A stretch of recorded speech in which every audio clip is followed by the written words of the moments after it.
SCP-1215. Object Class: Euclid. Special Containment Procedures: SCP-1215 must be contained within a locked room pursuant Standard Level 2, Moderate Threat, Type 3, Visual Stimuli, Mind-Altering Protocols. Access requires written approval. Due to the object's age and fragile nature, SCP-1215 must be maintained in a hermetically sealed chamber of inert gas with extremely low humidity at a temperature of 10 degrees Celsius. SCP-1215 should not be exposed to ultraviolet light for longer than absolutely necessary. Routine inspection, and maintenance as necessary, is to be performed twice monthly by religious Class D personnel certified in the care of rare books and manuscripts. Cooperation of these Class D personnel is grounds for indefinite suspension of their termination. Failure to comply with these measures will result in the object's significant damage and/or destruction. Personnel exposed to SCP-1215 are to be placed in isolation for their own protection and the protection of other personnel. A sincere confession and repentance of one's sins to a qualified priest of the affected personnel's religion, even for religious traditions which do not include a confessional rite, has been shown to cause the effects of SCP-1215 to subside over the following 24 to 48 hours.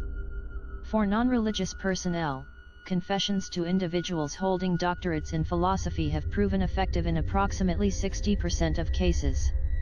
Personnel who cry while confessing generally recover more quickly and, if non-religious, have higher likelihoods of recovery. Non-Class D personnel who are asymptomatic after 14 days may resume their previous duties after the successful completion of a psychiatric examination, TTT. Description: SCP-1215 is a 4th century illuminated manuscript, written in medieval Greek on vellum. It was recovered from an archaeological dig of a Byzantine monastery in Turkey. Illustrations are decorated with both gold and silver. The manuscript is a version of the Peri Logismon, apparently an original copy written by the work's author, Evagrius the Solitary Ponticus, 345 to 399 CE, a Christian monk and ascetic. The Peri Logismon is a treatise on temptation, and the 8 evil thoughts, the predecessor to the more modern 7 deadly sins. The text of SCP-1215 varies appreciably from other copies of the work. Individuals exposed to the text or illustrations within SCP-1215 have their behavior altered, though these alterations do not appear to manifest themselves until the individual leaves the immediate proximity of the object. Subjects exhibit behavior consistent with one of the 8 evil thoughts described within the manuscript. Analysis of personnel and D-Class under SCP-1215's influence suggests that the alterations to their behavior are based on their prior personality. Additional testing for a statistically significant sample is ongoing. The effects of SCP-1215 vary, not only based on which vice manifests itself in the behavior of exposed personnel, but also in the severity of the behavior. Currently, symptoms are divided into 3 phases. Phase I, initial. Symptoms are exhibited immediately upon leaving the vicinity of SCP-1215, and are sufficiently minor that they may go unnoticed. Phase II, intermediate. Symptoms are exhibited starting approximately 12 to 36 hours of leaving the object's vicinity, and, while noticeable and potentially hazardous, are unlikely to result in permanent harm to the subject or others. Phase III, terminal. Symptoms are exhibited starting after approximately 48 to 96 hours of leaving the object's vicinity. Phase III symptoms often result in significant harm to the subject and personnel nearby. Observed effects of SCP-1215 are as follows. Though no subjects exposed to SCP-1215 have been known to exhibit more than one of these effects, gastrimargia, gluttony, the subject develops an intense and insatiable appetite. Phase I symptoms are minor feelings of hunger or thirst, consistent with not having eaten for several hours. At Phase II, the subject is constantly eating. Phase III symptoms are attempts to eat anything nearby, regardless of whether or not the item being devoured would normally be considered food. Porneia, lust, the subject develops extremely heightened libido. Phase I symptoms are minor feelings of sexual arousal. At Phase II, subjects begin to experience hypersexuality and lowered sexual inhibitions. At Phase 3, subjects will actively seek out sexual gratification by any means necessary, while simultaneously ignoring other bodily needs. While no subjects have remained in Phase 3 for long enough to confirm this, it is conceivable that an individual suffering from Phase 3 porneia effects could starve to death as a direct result of their symptoms. Philargyria, avarice. The subject develops excessive greed. Phase I symptoms consist of heightened desire for wealth, status, and power. Phase 2 symptoms consist of attempts to acquire material possession through theft, bribery, or other means. Hoarding is common. Phase 3 symptoms are extreme attempts to obtain wealth, often including violence, trickery, and or manipulation of authority. Hyperophania, hubris. The subject develops extreme pride. Phase I symptoms are minor feelings of pride. Phase 2 symptoms include a tendency to shame others as being inferior, and a sense of gratification for doing so. Phase 3 symptoms include more extreme manifestations of Phase I and II symptoms, as well as insolence, contempt, and a tendency towards violence against anyone who is perceived to have disparaged the subject. Lipe, envy. The subject develops extreme negative emotions at the good fortune of others.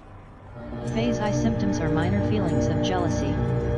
Phase 2 symptoms include underhanded attempts to engage in character assassination of those to which the subject feels jealous. Phase 3 symptoms are characterized by extreme negative behavior, including strong and persistent attempts at causing misery towards the object of the envy, and sometimes violence, orge, wrath. The subject displays intense and unstoppable rage. Phase I symptoms are minor feelings of annoyance and irritability. At Phase 2, subjects become pugnacious, though physical altercations are rare. Once Phase 3 has been reached, subjects will respond to the slightest trigger with extreme fury, which can result in attempts to kill those nearby. Kenodoxia, vanity. The subject holds an excessive belief in his/her own abilities and/or attractiveness to others. Phase I symptoms include a feeling of superiority. Phase 2 involves unjustified boasting. At Phase 3, subjects descend into extreme self-idolatry. Note: while subjects displaying kenodoxia tend to not cause direct harm to themselves or others, they tend to cause sufficient irritation in those around them that it is not uncommon for others to cause them harm. Acedia, sloth/dejection.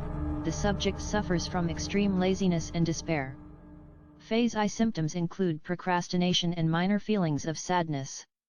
Phase 2 symptoms are consistent with extreme cases of general depressive disorder.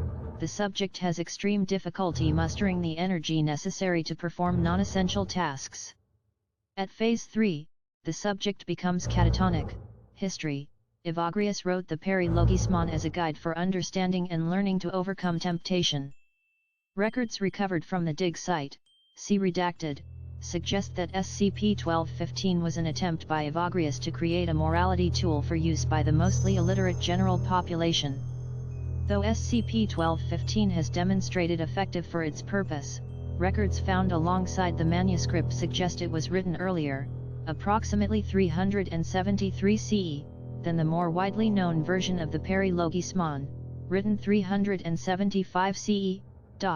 According to the records found alongside SCP-1215, Evagrius, then still a lector in Neo-Caesarea and a disciple of Basil of Caesarea, created SCP-1215 and presented it to Basil.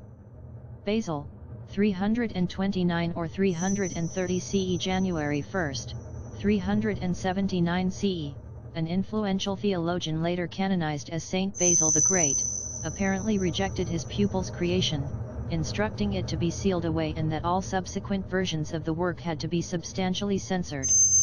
Evidence of this censorship can be seen clearly in Chapter 16 of the Peri Logismon, where Evagrius writes, "I cannot write about all the villainies of the demons, and I feel ashamed to speak about them at length and in detail, for fear of harming the more simple-minded among my readers." After Basil died in 379 CE and Evagrius moved to Constantinople in 380, it appears SCP-1215 was forgotten until it was rediscovered in modern times. SCP-1215, as well as the history surrounding it, reinforces theories that the early Christian Church was involved in the containment of paranormal and preternatural items.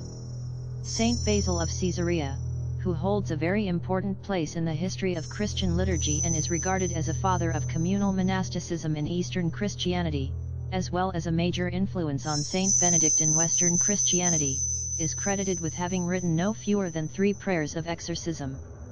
Evagrius, beyond being the original author of what would eventually become a major tenet of Catholicism, the 7 deadly sins, and being a major influence on many later church figures, was accused of heresy later in life for his esoteric speculations regarding the pre-existence of human souls. The extent to which the early Christian Church's possible efforts to contain items of paranormal and preternatural natures affected the development of Christian ethics, practices, beliefs, and Western culture as a whole, is unknown at this time.